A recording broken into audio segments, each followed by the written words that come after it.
Good evening, all of you. How are you all? Welcome to Shaping Minds, Meenu. Let us continue with Unit 10, Higher Education. हम कर रहे हैं. मैं यहाँ पर मेंशन कर देती हूँ Unit 10. ओके, हायर एजुकेशन हम कर रहे थे. तक्षशिला यूनिवर्सिटी हमने कंप्लीट किया. अब हम करेंगे नालंदा के बारे में. नालंदा के जो इंपॉर्टेंट पॉइंट्स हैं उनको देख लेते हैं. यूजीसी नेट पेपर 1 की ये क्लास है, higher education. Let's start. Nalanda university at present कहाँ पर है? बिहार में है. तक्षशिला यूनिवर्सिटी के बारे में मैंने आप लोगों को बताया था. एट प्रेजेंट वो पाकिस्तान में है, रावलपिंडी में. और वहां पर उस टाइम पे क्या था, एजुकेशन इवेल्युएशन सिस्टम कैसे होता था? एग्जामिनेशन नहीं होता था, कोई एंट्रेंस एग्जाम, कोई अदर टाइप के एग्जामिनेशंस नहीं होते थे, बल्कि एसे राइटिंग के थ्रू, ओरली और इस तरह से बच्चों का इवेल्युएशन किया जाता था, या फिर डिबेट के बेसिस पे ये पता किया जाता था. गुरुजी और ये सब ये पता करते थे कि बच्चे ने कितना सीखा है. तो वो मेथड वो था उस टाइम पे. बट नालंदा यूनिवर्सिटी जो है वो कहाँ पे सिचुएटेड है? बिहार में. Located near Rajgriha in the province of Bihar. ठीक है, बिहार का जो राजघराना है वहां पर. महायान, हीनयान एंड वज्रयान, ये 3 टाइप्स की एजुकेशन यहाँ पर दी जाती थी. आपको ये नाम जरूर याद रखने हैं. महायान, हीनयान, वज्रयान, ये किसके? बुद्धिस्ट कल्चर, क्योंकि बुद्धिज्म एजुकेशन वहां पर ली जाती थी, तो उसके अंडर ये आते हैं. ग्रेटर व्हीकल इसको बोलते हैं, महायान को. हीनयान को लेसर व्हीकल बोलते हैं. महाविहारा, अगर एग्जाम में आए कि महाविहारा टर्म कौन से यूनिवर्सिटी के लिए यूज होती है, तो नालंदा को महाविहारा भी बोला जाता है, महाविहार. नेक्स्ट इज कुमार गुप्त जो थे, कुमार गुप्त सक्सेसर थे चंद्रगुप्त मौर्य 2 के, और उन्होंने इस यूनिवर्सिटी को एस्टेब्लिश किया था. ठीक है, एग्जाम में क्वेश्चन आ सकता है कि who establish the Nalanda university? Answer is Kumar गुप्त. आप बस क्विकली ना पॉइंट्स में चीजों को याद करते चलिए, बहुत डिटेल में जाने की बिल्कुल जरूरत नहीं है. महाविहारा इसको बोलते थे, बिहार में सिचुएटेड है, प्रोविंस ऑफ बिहार. हीनयान, महायान, वज्रयान, इसी टाइम पे एजुकेशन दी जाती थी, क्योंकि बुद्धिज्म से रिलेटेड एजुकेशन इस टाइम पे दी जाती थी, बुद्धिस्ट कल्चर सिखाया जाता था. कुमार गुप्त जो सक्सेसर थे चंद्रगुप्त मौर्य 2 के, उन्होंने इसको एस्टेब्लिश किया. गुप्त काल में इसकी स्थापना हुई इस यूनिवर्सिटी की. उस काल को क्या बोला जाता है? गुप्त काल. किसने एस्टेब्लिश किया? कुमार गुप्त ने. एंड हर्षवर्धन जो थे, उन्होंने इस यूनिवर्सिटी में बहुत योगदान दिया. उन्होंने इस यूनिवर्सिटी में बहुत सारे डोनेशंस दिए, और एक तरह से उनके टाइम पीरियड पे ये जो यूनिवर्सिटी है नालंदा, ये बहुत ज्यादा फेमस हो गई. बहुत इसकी इसमें यहाँ पर पढ़ने के लिए चाइना से, बाहर देशों से लोग यहाँ आकर पढ़ते थे.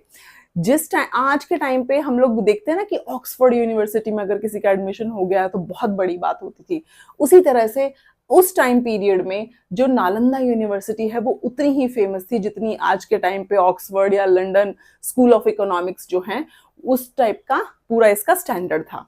ठीक है, हर्षवर्धन ने इसे और भी ज्यादा फेमस किया. जो किंग थे कन्नौज के, ये क्वेश्चन भी आ सकता है कि हर्षवर्धन कहाँ के किंग थे और उन्होंने क्या किया? उन्होंने नालंदा यूनिवर्सिटी को फेमस बनाया, बहुत योगदान दिए उसको और ज्यादा उसकी ग्रोथ में, डेवलपमेंट में. एंड वो राजा थे कन्नौज के. गुप्त काल ऑल्सो नोन एज स्वर्णिम युग. गुप्त काल जो टाइम पीरियड था उसको स्वर्णिम युग इसीलिए बोला जाता है क्योंकि उस टाइम पे एजुकेशन फील्ड में बहुत ज्यादा ग्रोथ हुई, बहुत ज्यादा डेवलपमेंट हुआ.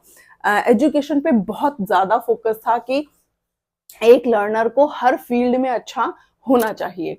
नालंदा बुद्धिस्ट लर्निंग सेंटर भी इसको बोला जाता है. अगर एग्जाम में क्वेश्चन आए और आपके पास ऑप्शंस आते हैं कि कौन सी यूनिवर्सिटी को बुद्धिस्ट एजुकेशन सेंटर बोला गया या बुद्धिस्ट लर्निंग सेंटर बोला गया, the answer is Nalanda. Next is, ये क्वेश्चन आता है, यहां से पूछा गया है एग्जाम में कि एक टाइम पे कितने स्टूडेंट वहां रहकर पढ़ सकते थे, मतलब कैपेसिटी पूछी जाती है एक तरह से. तो 10,000 मोंक्स एट अ टाइम वहां पर बैठकर पढ़ सकते थे. 1500 टीचर्स थे उन स्टूडेंट्स के ऊपर. ह्यून सैंग जो है वो 7th सेंचुरी में नालंदा यूनिवर्सिटी में पढ़ने के लिए स्पेशली चाइना से चलकर यहाँ पर पहुंचे थे, क्योंकि ये यूनिवर्सिटी मैंने आप लोगों को बताया ना, आज के टाइम पे जैसे ऑक्सफोर्ड बहुत फेमस है, बहुत बड़ी बात मानते हैं अगर आपका उसमें एडमिशन होता है, तो सेम सिचुएशन थी नालंदा यूनिवर्सिटी की भी. क्वेश्चन पूछा जाता है ह्यूनसांग कौन सी सेंचुरी में आए, 7th में आए। कितने मॉन्क्स, 10,000। कितने टीचर्स, 1500।